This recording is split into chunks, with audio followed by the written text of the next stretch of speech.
got to let me know what y'all think in the comment section. Is Taraji P. Henson just being an idiot and bothering people with all of her drama? Is she really underpaid and being disrespected because of her race, color, or creed? Is she not in the right cliques? Should she be knowing the right people where she's getting, the deals that's going to be in her favor? Like, should she get a new team? What from here? You know what I'm saying? Why is making your own stuff in a time frame where everybody's a digital creator something that's out the box for you, for her? All right. Welcome back to the channel. What's up with my lovely people and dope people out there in the world? Yo, welcome back to the channel. Hood Films, we here. You see the fly t-shirt. We got a little gear. Yeah, I mean, yo, I want to talk about Taraji P. Henson and what's going on with her and all of the stuff she's dealing with her career. So we're going to listen to a quick snippet from one Vlad. I'm sure you guys heard of him. He was doing an interview with what's my bro name? TK Kirkland. And it's a dope little scenario because this audio has been going viral. So I want you to listen to it and let me know what you think. Here you go. Lower than she wanted, and she even wanted to leave the business at one point. And I said, well, look, number one, as established and loved as she is, why is she not making her own films? Why is she not doing her own production? Everyone in the industry will work with her for nothing. All the biggest stars will do it off the relationship. So true.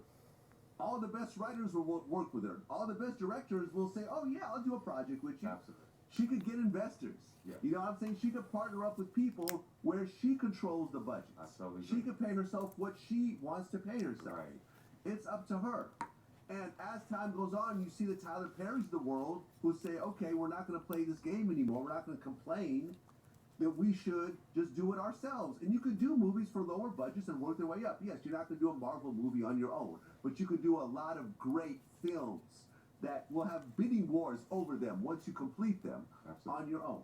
And what I also said, and this is the part that started to go a little bit viral, is Taraji P. Henson is worth $12 million and lives in a $6 million house. And ultimately, and I'm speaking from my own experience as well, people don't want to hear millionaires complaining about money. Okay. And now everyone's in an uproar. Right. I think. Yo, so right there, I think we're gonna kick this off. So from right there, you've heard what Vlad's opinion is. It's going viral. Taraji Henson, has made a lot of money, but she only took about $150,000 for the biggest movie she's ever had, which is Benjamin Button's, which she played with Brad Pitt. So she's been complaining now because she's done new movies, like for instance, the newest movie she's done is Color Purple. And Oprah Winfrey, Steven Spielberg, they were the actual producers of this movie, and they gave her a low budget again, low payment again, which she negotiated and she accepted. And it's been already out in the open that this was a $100 million budget for this film. So she's wondering what's going on. But what happens is that I believe she's disrespecting herself.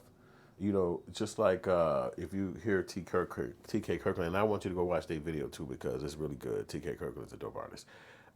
If you think about it, she don't have to be in these films.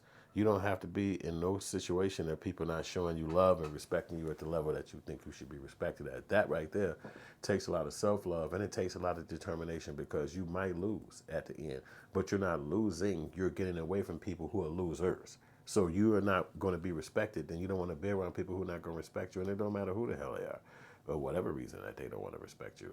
It's going to lead you to not necessarily want to fuck with them because you have your own what's called self-respect. So she in Hollywood and making millions of dollars, you could tell that she's not that much of a self-respecting person because she's ultimately yelling at the people who's fed her. And just like he said, you're an independent contractor, like you work for yourself. Like these people are not your bosses. They're business partners. They're people who you're getting in business with, but they're not your boss. So if you decide to let them disrespect you or let them treat you lower or give you less money, then it's all a personal choice because you can talk up for yourself, you can negotiate, you can yell at the person who is not giving you the right thing. They're not your leader. But a lot of black people are searching for white validation. And they need white people to continue to like them and love them and have a spirit of acceptance for them. And it's almost like either a thing from slavery or a thing from, maybe it's in their culture or in their personal family culture, or maybe it's in their DNA. What I know, I don't know. But some people in our black people's culture are really desperate to be accepted by whites. So that means you won't ruffle feathers. You won't speak up for yourself. You won't say, hey, that ain't right, because that might mean that the people might not talk to you no more. They might not hire you. They might give you another opportunity. So you're less likely to ruffle those feathers because you maybe relying on this. You maybe it's a class that they allow you to be in, or a neighborhood that you get to live in, or even a title you get to hold. So it's something that a lot of black people kind of deal with, or fight against. But and I think that that's really what Taraji P. Henson's situation is. Like when it's time to negotiate or talk about it, she's not willing to do what Monique did, where she go up and scream holy hell and be like, I don't give a damn what the fuck come down the pipeline. This is what it is. And as you see, Monique was blackballed and disrespected and looked upon as a negatively, but you see it all swung back around like a pendulum. And just like in a certain Bible statements, it say the meek will inherit the earth. So I look at that as saying that nobody's going to overthrow, nobody's going to always be on top. Nobody's going to always be the one who could look down at you and laugh at you or play you down. Eventually, the pendulum switches, and then you'll get a chance to turn against them or look down on them. It's just how it might take a long time. Like Mike, what's his name?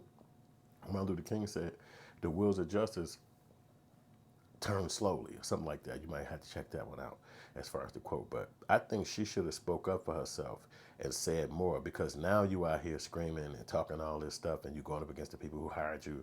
And it's like, well, what's going on? Why? And then you've been hired by other people and never said nothing. But now you've hired by Oprah Winfrey, you throwing her under the bus as a fellow black woman. Meaning what? So more cootery. You expect more from black people that you wouldn't even expect from white people. So it's like a psychology that's formed in her psyche, where she believes that white people are absolved from disrespect and uncomfort, but when a black person give you a chance and hire you and put you on a thing, well, they could be thrown under the bus for whatever they did wrong, because you ultimately felt more disrespected when it happened from them. And that was go back to the Monique situation when she yelled at or raised up against Oprah and Tyler Perry.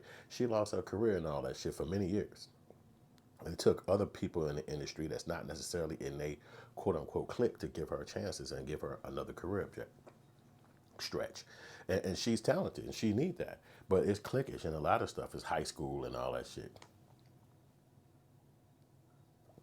You saw Cat Williams going up against the people he was going up against because he's not in a cliques. So Hollywood is full of cliques. So why Taraji wasn't in the clique, or maybe she thought she was in the clique, and then you got to take on some money like this, and then feel like she's being disrespected. But another thing Vlad said, and I know y'all probably heard it, he said, nobody cares about rich people being broke. Like what does that mean? Like you're a person that's a millionaire, you're making all this money, and we supposed to care about your financial situation, what you dealing with deals and shit like that. You almost got to look at it too, like maybe you're not the brightest person in the room. It's always somebody who's going to get the shitty end of a deal. That's just how deals work. It might not be exactly what you came to get or whatever, but somebody's going to feel like they left with something that they didn't want, and somebody's going to feel like they left with something that they gained more than the other person. That's what a negotiation is. So at the end of the day, you're in a negotiation. So at some point, you're going to get the winning stick or win the end of the deal, because you are a hard worker, you're grinding, and you're talking for yourself.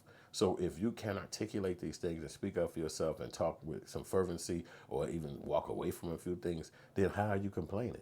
Nobody's putting a gun against your head. It's like a lot of the people in the music industry who pay, who give the people the 95% or 90% or 88% of their ownership of their music and their royalties and their publishing, but then be complaining down the line. And it's like, but you didn't have to do this. But they did it because they did it. But it's like, you didn't have to do it, but we did it because of my money. I did it because I was trying to make it out the hood. I did it because I was sleeping in the streets. I did it because I thought that was my friend. But at the end of the day, they got the bad end of the stick, and it's like really shitty for them. So it's the same thing with Taraji. You can do your own films. That come again from self-respect. Why aren't you shooting your own projects? Why aren't you creating your own films? Like, that makes no sense. It's like you're a millionaire. The cameras is cheap as shit. You can make a film with your phone. So a lot of this stuff to me is aptitude. Like, does her brain even fathom these things? Do she even have a creative spirit where she feel like, hey, I want to tell a story about Madam C.J. Walker. I want to tell a story about my grandmother. You know what I'm saying? Like, where's your creativity? Or is it that you get more validation from being hired by white people productions and white producers and white agents? Like, that might be more your water or your bread and butter. Like, you don't really get a lot of vibe from being a lot of in black films. Not to say that she hasn't been in that, but I'm saying creating them yourself. Like, you're the Tyler Perry. You're the there's so many film directors and shit in the world. Dee Reese, for instance, she made Pariah. You're the Ava DuVernay. You can do these things. Like, it's nobody stopping you. But you could even be a producer who hires black women directors and make them produce the stories that you want to do.